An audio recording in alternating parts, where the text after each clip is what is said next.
Всички момичета мечтаят да го видят. Ето го най-красивият мъж във Франция. Казва се Даймонд Бласи. Той е френски тиктокър и баскетболист. Той е невероятно умел в баскетбола и е най-добрият приятел на Диона. Те винаги са заедно. Науката го е обявила за най-красивия мъж във Франция заради хармоничните му черти с добре очертана челюст и леко изпъкнали скули.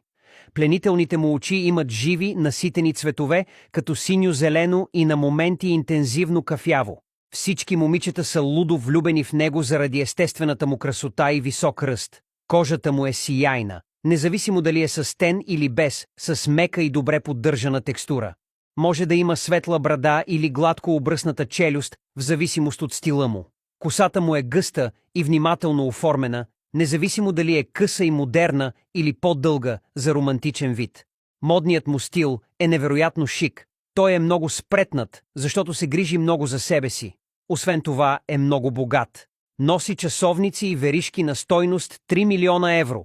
А вие, познавате ли някой по-красив от него във Франция? Споменете името му в коментарите. И най-важното, не забравяйте да споделите видеото с приятелите си, да се абонирате и да харесате.